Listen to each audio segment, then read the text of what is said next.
Assalamualaikum warahmatullahi wabarakatuh. Selamat pagi, selamat siang, dan selamat malam. Saudara-saudara semuanya, selamat datang pada seminar manajemen keuangan internasional. Pada hari ini, materi yang akan saya bahas yaitu mengenai foreign direct investment, atau lebih tepatnya, perkembangan foreign direct investment di Indonesia. Sebelum kita lanjut ke dalam materi, ada baiknya saya berkenalan dahulu. Perkenalkan, nama saya Ayatullah Sinaga. Saya pernah menjenjang di bangku kuliah di Universitas Gadjah Mada pada D3 Akuntansi. Kemudian saya sedang belajar di S1 Akuntansi Universitas 11 Maret. Saya memiliki pengalaman menjadi accounting internship di PT Berantas Adi Praya pada 2021. Kemudian saya pernah mengikuti pelatihan audit corporate fraud in banks di EY pada tahun 2021. Dan saya pernah mengikuti audit internship pada KAP KKSP pada tahun 2020 dan pernah mengikuti pelatihan juga pada KAP KKSP pada tahun 2019. Saya pernah mengikuti sertifikasi Certificate Accounting Technician for Preparation on Financial Statement based on SAK pada tahun 2021 dan pernah mengikuti program pelatihan terpadu perpajakan A dan B pada tahun 2019.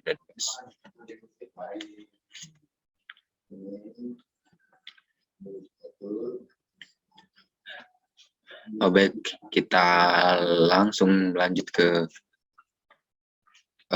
webinar pada hari ini, yaitu latar belakangnya. Investasi merupakan variabel sangat penting dalam menggerakkan ekonomi suatu wilayah, baik itu dalam lingkup daerah maupun negara. Suatu negara yang mampu mencapai tingkat pertumbuhan ekonomi yang tinggi, salah satunya karena ditunjang besarnya aliran investasi negara yang bersangkutan. Nah, dalam hal ini keterlibatan dunia usaha sektor swasta tidak lagi bersifat komplementer dalam menggerakkan kegiatan ekonomi di daerah. Namun saat ini peranan sektor swasta menjadi paling penting dan strategis. Pengalaman pemerintah Indonesia pada periode 1970-an menunjukkan bahwa dengan ketersediaan dana dan pendapatan ekspor minyak dan gas dalam jumlah besar memberikan keleluasaan bagi mereka untuk membiayai kegiatan pembangunan berdasarkan buku yang berjudul Aspek Fiskal Bisnis Hulu Migas pada tahun 2017. Nah, penanaman modal asing atau investasi asing langsung biasanya dikenal dengan foreign direct investments. Dibagi menjadi tiga, yaitu portfolio, foreign direct investments, dan credit export. Foreign direct investment melibatkan pihak investor yang secara langsung dalam operasional usaha yang dilaksanakan, sehingga dinamika usaha yang menyangkut tujuan perusahaan tidak lepas dari pihak yang berkepentingan atau investor asing. Pemerintah pada berbagai level juga dapat dipastikan tidak akan sanggup menyelesaikan berbagai permasalahan pembangunan yang dihadapi dalam beberapa dekade ini. Nah, seperti tingginya angka pengangguran, kemiskinan, kurangnya infrastruktur dasar, penguatan sumber daya manusia, fasilitas pendukung, dan lain sebagainya. Nah, jika hanya mengandalkan pembiayaan yang bersumber dari anggaran pemerintah semata-mata, tidak akan pernah ada percepatan atas penanggulangan terhadap persoalan hajat hidup kebutuhan dasar rakyat. Oke, next. Kemudian yang kedua, Indonesia dalam foreign direct investment. Berdasarkan peraturan pemerintah nomor 20 tahun 1994 tentang persyaratan kepemilikan saham dalam perusahaan yang selanjutnya diubah dengan peraturan pemerintah nomor 83/2001, kepemilikan penanaman modal asing atau PMA tidak seluruhnya dikuasai oleh pihak asing. Dalam porsi yang cukup, kepemilikan diwajibkan juga untuk warga negara Indonesia atau BUMN. Melalui penanaman modal asing, modal kerja dapat diperoleh terutama untuk sektor industri padat modal dan juga penanaman modal asing, sektor retail dapat menjadi sarana pemasaran bagi pengusaha domestik kelas menengah. Negara turut menikmati manfaat penanaman modal asing melalui setoran pajaknya, baik itu pajak perusahaan maupun pajak pekerja asing. Secara politis, pemerintah negara asal penanaman modal asing umumnya lebih lunak pada pemerintah RI karena ada kepentingan pengusahanya di Indonesia dapat diharapkan terjadinya alih teknologi.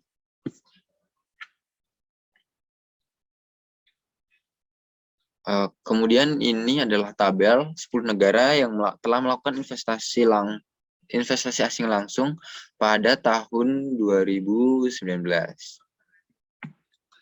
Nah, Badan Koordinasi Penanaman Modal atau BKPM mencatat realisasi foreign direct investment sepanjang tahun 2019 sebesar 423,1 triliun. Nah, nilai ini melesat dari target tahun lalu, yakni hanya mencapai 87,5% dari 483,7 triliun.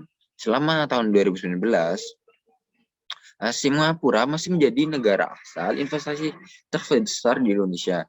Negeri singa tersebut tercatat menanam dananya sebanyak 6,5 miliar US dollar atau 23,1% dari keseluruhan investasi. Selanjutnya Tiongkok sebesar 4,7 miliar atau mencapai 16,8%. Nah, Jepang 4,3 miliar atau 15,3%. Nah, Hong Kong 2,9 miliar US dollar atau 10,2%, dan Belanda 2,6 miliar atau sebesar 9,2%. Berdasarkan pertumbuhan investasi asing langsung atau foreign direct investment 10 tahun terakhir ke Indonesia telah meningkat 66,4% dari tahun ke tahun menjadi 105,3 triliun atau 7 miliar US dollar pada kuartal keempat 2019. Menyusul lonjakan 17,8% pada periode ketiga bulan sebelumnya, China, Hong Kong, dan Singapura adalah sumber utama investasi. Sementara sektor logam dasar, utilitas, dan pertambangan adalah penerimaan manfaat terbesar. Untuk selama tahun 2019 adalah 423,1 triliun foreign direct investment ke negara itu, setara dengan 28,2 miliar atau 87,5% dari target setahun penuh. Singapura dan China adalah sumber. Nah, kemudian target Badan Koordinasi Penanaman Modal untuk tahun 2020 adalah untuk menarik investasi sebesar 886 triliun rupiah atau sekitar 55% di antaranya akan berasal dari perusahaan asing. Selanjutnya, konsep dasar dalam foreign direct investment. Yang pertama, pengertian foreign direct investment. Foreign direct investment adalah arus modal internasional di mana perusahaan atau suatu negara mendirikan atau memperluas perusahaannya di negara lain. Oleh karena itu, tidak hanya terjadi pemindahan sumber daya, tetapi juga terjadi pemberlakuan kontrol terhadap perusahaan di luar negeri. Foreign direct investment adalah bagian dari dukungan jangka panjang oleh suatu negara pada negara lain dalam bidang manajemen, perusahaan patungan, transfer teknologi, dan konsultasi pasar. Kemudian yang kedua, jenis foreign direct investment. Jenis dari foreign direct investment yaitu investasi asing langsung ke dalam, investasi asing langsung keluar, dan persediaan investasi asing langsung. Kemudian yang ketiga yaitu aliran foreign direct investment. Nah, aliran foreign direct investment atau FDI memiliki beberapa keuntungan, yaitu aliran modal tersebut mengurangi risiko dari kepemilikan modal dengan melakukan diversifikasi melalui investasi. Integrasi global pada pasar modal dapat memberikan spread terbaik dalam pembentukan corporate governance, accounting rules, dan legalitas. Dan mobilitas modal secara global membatasi kemampuan pemerintah dalam menciptakan kebijakan yang salah. Foreign direct investment terdiri dari inward dan outward. Inward, foreign direct investment adalah investasi dari mancanegara dalam negeri. Sedangkan outward foreign direct investment merupakan investasi ke negara lain. Foreign direct investment bermula saat sebuah perusahaan dari suatu negara menanamkan modalnya dalam jangka panjang ke sebuah perusahaan di negara lain. Dengan cara ini, perusahaan yang ada di negara asli atau home country bisa mempengaruhi perusahaan yang ada di negara tujuan atau host country, baik sebagian atau seluruhnya. Dan yang keempat yaitu 3 kondisi perusahaan pada foreign direct investment. 3 kondisi perusahaan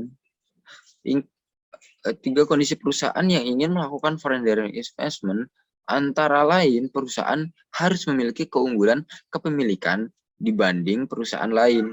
Keputusan foreign direct investment tersebut harus lebih menguntungkan daripada menjual atau menyewakan, dan keputusan foreign direct investment harus lebih menguntungkan dengan menggunakan keunggulan tersebut dalam kombinasi.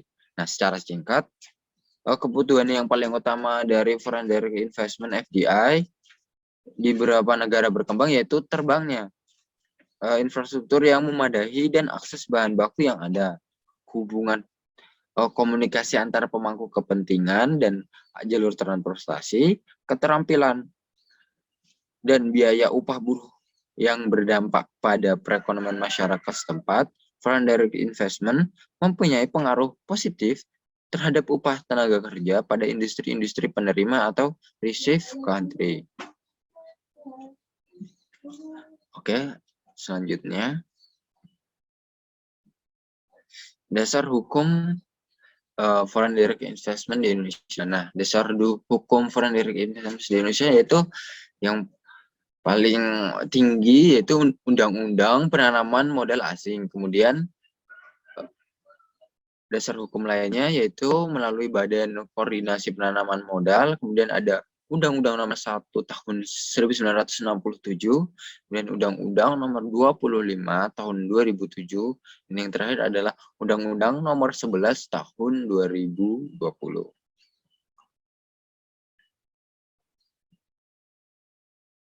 Kemudian penerapan foreign direct investment. Penerapan foreign direct investment yaitu ada 3. Yang pertama adalah penanaman modal ke luar negeri. Yang kedua adalah penyediaan modal untuk membangun perusahaan baru. Dan yang ketiga adalah pembelian saham dengan minimal saham 10%.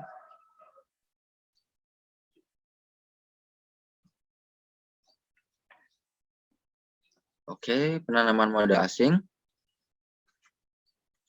Penanaman modal asing adalah kegiatan penanaman modal yang dilakukan oleh penanam modal asing dan bertujuan agar dapat melakukan usaha di wilayah negara Republik Indonesia. Nah, hal tersebut memiliki kelebihan dan kelemahan. Nah, kelebihannya akses menuju pasar modal di negara tuan rumah bisa diperkuat melalui hubungan serta reputasi yang dimiliki oleh partner lokal. Nah, partner lokal mungkin memiliki teknologi yang lebih cocok untuk lingkungan di negara tersebut. Nah, tapi memiliki kekurangan, yaitu jika keliru dan gegabah dalam memilih partner, maka bisa menaikkan risiko yang nantinya akan dihadapi. Bisa saja terdapat pandangan yang berbeda antara partner lokal dan perusahaan, terdapat harga transfer maupun komponen pendukung yang dapat menimbulkan konflik kepentingan di antara kedua belah pihak.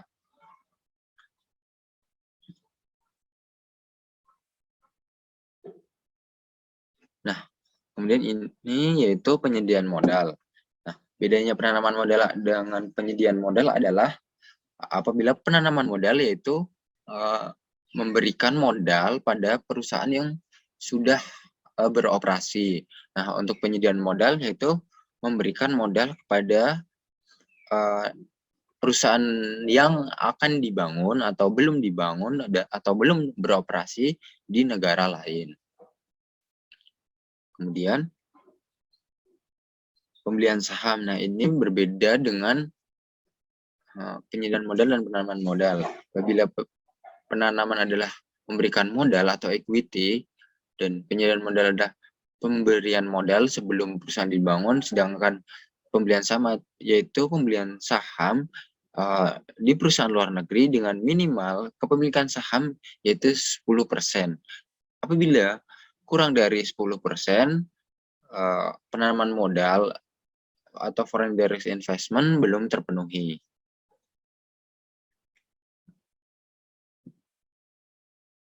Selanjutnya, permasalahan FDI di Indonesia.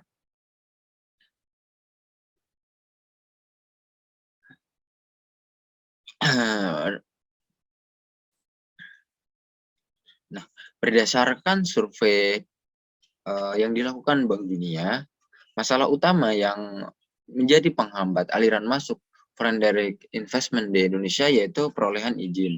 Nah, untuk masalah ini sebenarnya tidak hanya negara Indonesia yang memiliki masalah perolehan izin, namun terjadi juga di negara-negara berkembang di seluruh dunia. Hal tersebut membuat Republik Indonesia masih belum ramah terhadap investor asing dan masih terlalu kesusahan mendapatkan investasi dari luar negeri. Kemudian yang kedua, yang sangat meresahkan bagi para investor dalam menanamkan modal di Indonesia adalah harga teknologi dan produk hingga leluasa untuk berinvestasi selain yang sudah disebutkan sebelumnya, seperti kebijakan yang tumbang tindih hingga birokrasi yang berbelit-belit.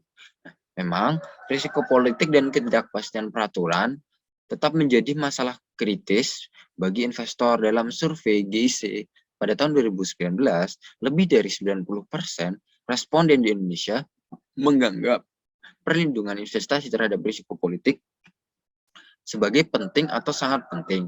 Nah, sejatinya Indonesia memang perlu berbenah dalam banyak hal untuk menggait investor guna menggenjot ekonomi domestik. Dalam hal pembuatan kebijakan, para regulator tentunya harus memformulasikannya secara berimbang dan mengedepankan national interest di atas kepentingan kelompok atau golongan tertentu. Nah, next. Nah, hambatan yang ada di Indonesia mengenai foreign direct investment. Yang pertama yaitu foreign direct investment itu masih sangat terpusat di Jawa, belum merata ke seluruh pelosok Nusantara. Nah, untuk hal ini Badan Koordinasi Penanaman Modal atau BKPM pada tahun 2019 melaporkan sebaran 5 lokasi foreign direct investment atau FDI di Indonesia masih terpusat di Pulau Jawa.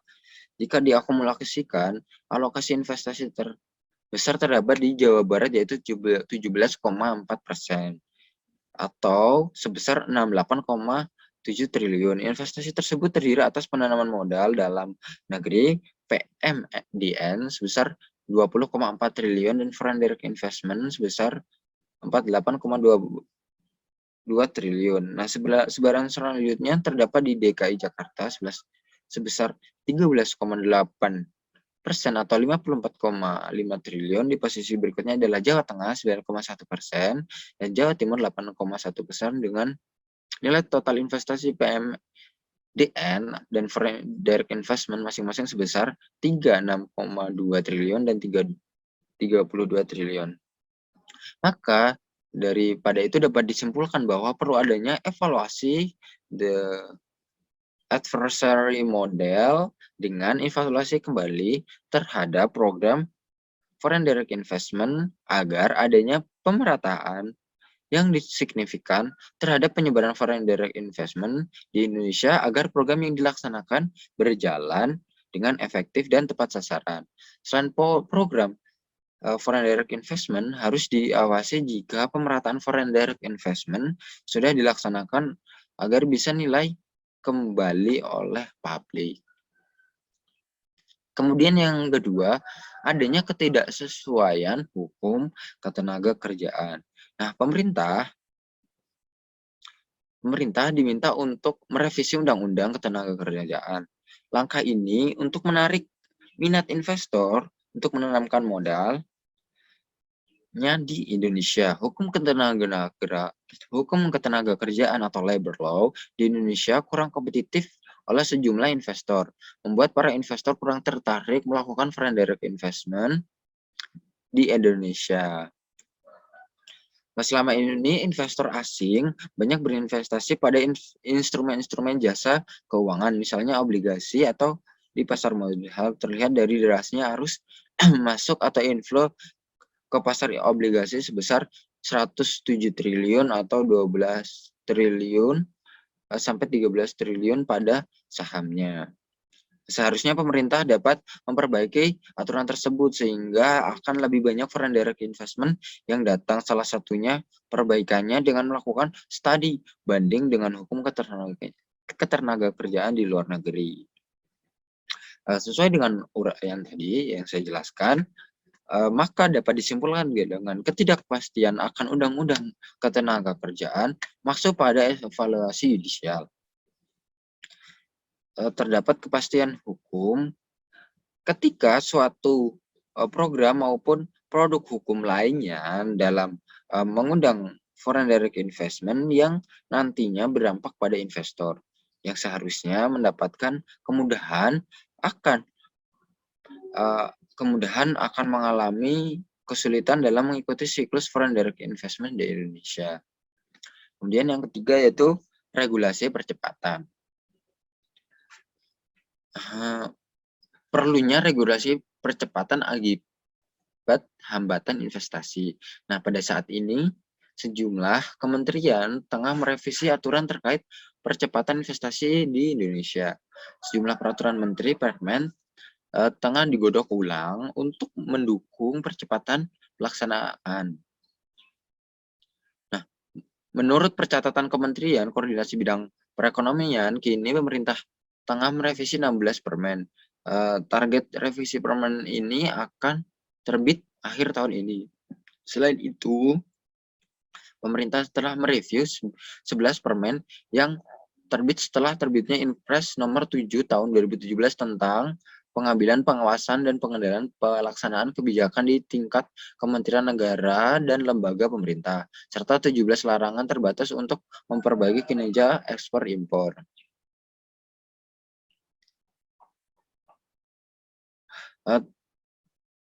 Termasuk dengan investasi dan proyek pemerintah dan kawasan ekonomi khusus, hadirnya kewenangan dan aturan nantinya tentang merealisasi kawasan ekonomi khusus diharapkan foreign direct investment dengan potensi wilayah yang memberikan kontribusi dan pemanfaatan SDM dan SDA di seluruh kawasan di Indonesia akan memberikan dampak yang signifikan, maksimal terhadap perekonomian daerah dalam rangka membangunkan pembangunan daerah dan dari segala sektor demi yang berkelanjutan. Nah, selama ini banyak investor yang merasa kesulitan saat ingin memproses perizinan dan investasi karena proses perizinan usaha yang tergolong berbelit-belit, ditambah lagi adanya ego sektoral antara pemerintah pusat dan daerah. Nah, untuk solusi dari permasalahan dan hambatan dari foreign direct investment di Indonesia, yaitu yang pertama, pemanfaatan potensi penduduk. Kemudian yang kedua, peran pemerintah pusat dan daerah, dan yang ketiga adalah evaluasi kebijakan. Untuk yang pemanfaatan potensi penduduk, keuntungannya seharusnya dari foreign direct investment yang dimanfaatkannya sebaik-baiknya bagi Indonesia, yaitu dengan jumlah penduduk yang lebih dari 267 juta orang, merupakan suatu pasar potensial dan sumber tenaga kerja yang kompetitif. Nah, kemudian lokasi Indonesia pada Asia Tenggara yang sangat strategis menghubungkan beberapa rute pelayaran internasional yang vital serta ekonomi terbuka berorientasi pasar dengan rezim pertukaran valuta asing yang bebas, menjawab dari rumusan penelitian foreign direct investment di Indonesia. Nah, yang kedua, peran pemerintah pusat dan daerah. Perlunya peran pemerintah pusat dan daerah maupun sektor swasta kolaboratif government dalam membuat regulasi aturan yang sangat mudah atau one way dengan memperhatikan dampak yang akan terjadi serta hak dan wewenang dengan menghadirkan win-win solution setelah agar tidak adanya tumpang tindih kebijakan yang nantinya dilakukan evaluasi program tentang foreign direct investment sudah terlaksana tersebut sebagai upaya percepatan dalam pertumbuhan sehingga mengangkat perekonomian bagi masyarakat yang terjinakkan oleh perkembangan zaman dari waktu ke waktu. Nah, yang terakhir yaitu evaluasi kebijakan. Nah, evaluasi kebijakan terhadap foreign direct investment di Indonesia memiliki alternatif yang harus dilakukan pemerintah. Nah, setelah evaluasi maupun sebelum evaluasi, yaitu perlu diajukannya oleh pemerintah pusat setelah melakukan evaluasi akan membentuk Satgas Percepatan Investasi. Artinya, pemerintah membuat seperti badan pelaksana atau munculnya alternatif yaitu wacana pembentukan dan realisasi kawasan ekonomi khusus atau KEK yang sudah berjalan dalam penguatan regulasi yang merupakan percepatan investasi yang menyerahkan hak dan wewenang terhadap kawasan ekonomi khusus yang sudah ada. Nah, seperti itu solusi untuk hambatan dan permasalahan foreign direct investment di Indonesia. Sekian seminar dari saya. Terima kasih. Baik, saudara-saudara sekalian, kita lanjut ke sesi selanjutnya, sesi tanya jawab. Apabila saudara-saudara ingin bertanya, dipersilahkan untuk raise hand atau langsung bicara saja. Dipersilahkan. Ya, permisi Mas Ayatul Adnan, boleh saya langsung izin bertanya? Silahkan. Ya, jadi terkait pemaparan yang tadi sudah disampaikan cukup menarik. Ada ya sedikit hal yang ingin saya tanyakan. Mungkin ini cukup umum dan tidak terlalu memusingkan ya terkait investasi asing di Indonesia. Menurut Mas Ayatul Adnan, kenapa sih Indonesia masih membutuhkan investasi asing, sedangkan sumber daya alam dan sumber daya manusia yang kita miliki kan sudah melimpah? Kenapa ya kira-kira? Terima kasih. Baik, terima kasih Saudari Rendra. Mungkin bisa langsung saya jawab ya. Ada 5 alasan mengapa Indonesia itu masih sangat membutuhkan investasi. Nah, yang pertama itu investasi asing itu untuk membiayai pembangunan nasional. Nah, aliran modal asing yang masuk dapat menggerakkan roda perekonomian dan meningkatkan pendapatan negara. Sebagai gambaran, kita mengetahui bahwa pembangunan infrastruktur merupakan prioritas utama pemerintahan Jokowi saat ini untuk mengakselerasi pertumbuhan ekonomi Indonesia dan bersaing dalam pasar global. Nah, karena dengan infrastruktur yang baik, kegiatan produksi dapat semakin efisien sehingga produk yang dihasilkan memiliki daya saing dalam pasar global. Namun, kendala utama pembangunan infrastruktur adalah pembiayaan.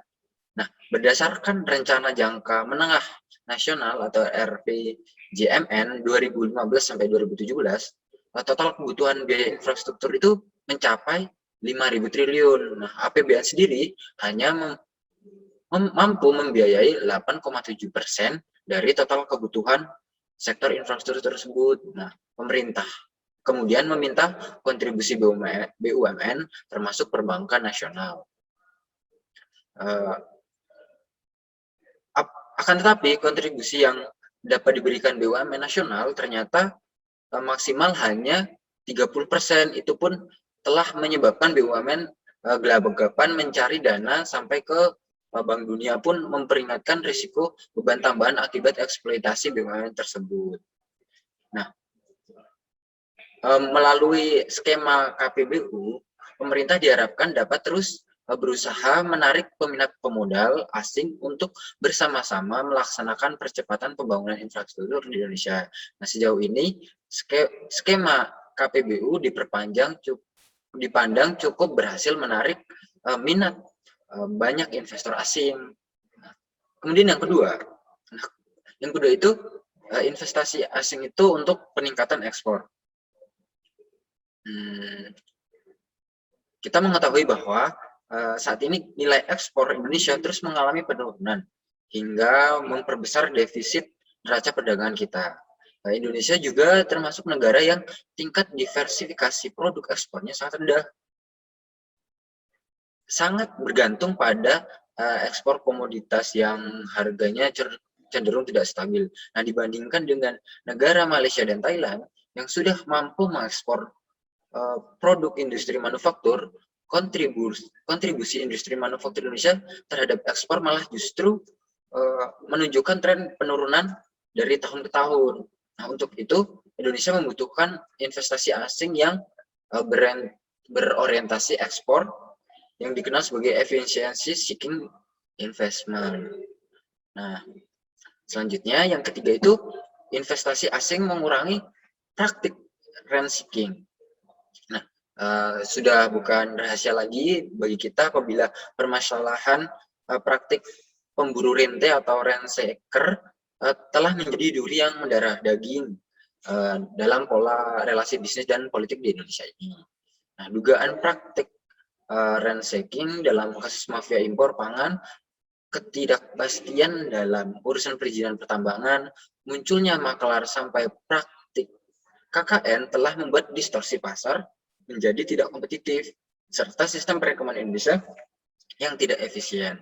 Nah, padahal syarat utama memenangkan kompetisi global adalah adanya pasar yang kompetitif dan ekonomi yang efisien. Nah, untuk itu, kehadiran investasi asing diperlukan supaya mengurangi praktik rent seeking melalui beberapa hal. Itu yang pertama untuk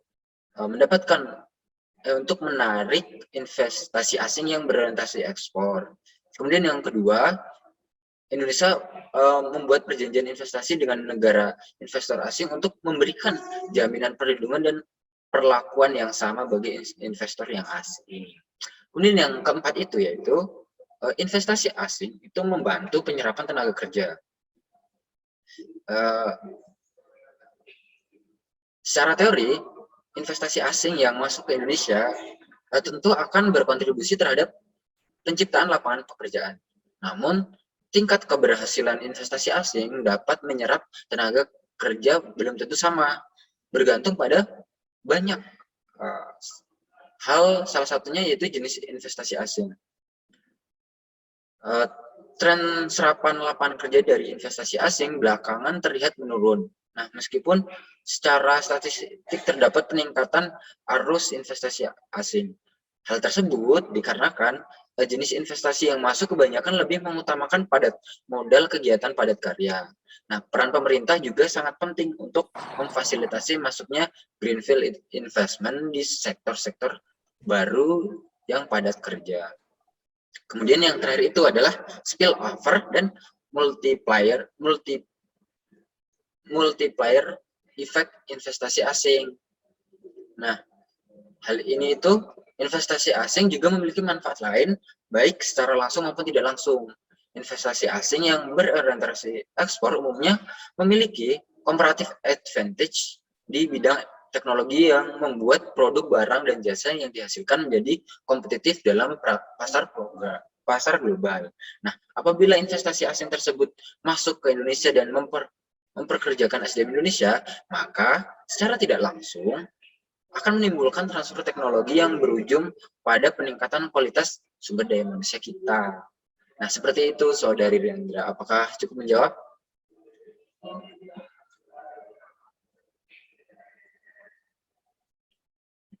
Baik, untuk pertanyaan selanjutnya dipersilahkan.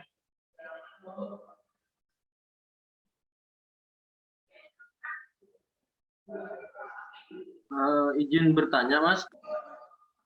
Ya, dipersilahkan. Mengenai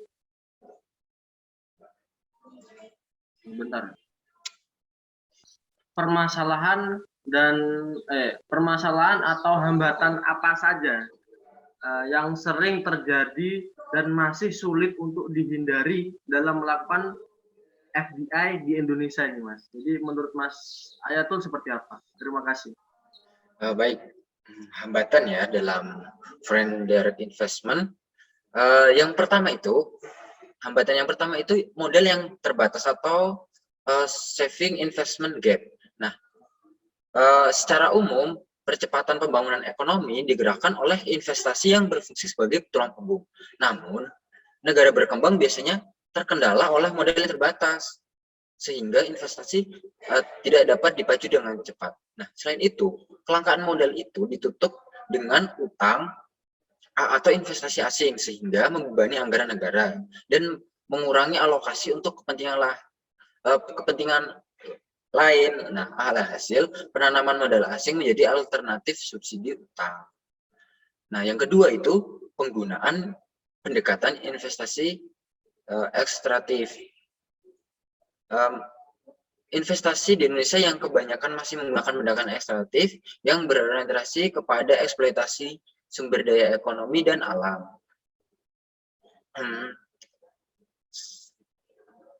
Nah, hal ini pada akhirnya mendestruksi lingkungan dan terlambat secara industrialisasi. Dan yang terakhir, investasi hanya berkonsentrasi pada wilayah dan sektor tertentu, sehingga menjadi sumber ketimpangan wilayah dan sektor. Nah, kemudian yang ketiga yaitu tidak banyak menciptakan lapangan kerja. Nah, ini salah satu masalahnya juga. Perkembangan investasi yang ditanamkan di tanah air ini bersifat makin padat modal dan teknologi. Hal tersebut justru tak banyak menciptakan lapangan kerja. Nah, yang keempat yaitu mengganggu stabilitas politik. Masuknya investasi yang kerap kali meminggirkan masyarakat lokal, akibatnya investasi malah menjadi sumber konflik yang mengganggu stabilitas politik karena kurangnya penyerapan pada tenaga kerja. Dan yang terakhir itu menimbulkan kesenjangan pendapatan. Investasi yang berbasis penguasaan modal menyebabkan penumpukan aset dan kekayaan kepada hanya segelintir pelaku ekonomi, sedangkan mayoritas yang lainnya tidak memiliki sumber pendapatan. Seperti itu, Saudara Alif. Apakah cukup menjawab? Baik, Mas Ayatul, terima kasih atas jawabannya. Baik, terima kasih. Apabila Terima kasih juga untuk jawaban yang tadi ya, Mas ya. Ya, baik, apabila sudah tidak ada pertanyaan, saya ucapkan terima kasih kepada saudara-saudara sekalian yang telah mengikuti webinar Manajemen Keuangan Internasional dengan topik perkembangan foreign direct investment di Indonesia. Saya akhiri. Wassalamualaikum warahmatullahi wabarakatuh. Waalaikumsalam Waalaikumsalam. warahmatullahi wabarakatuh. Terima kasih.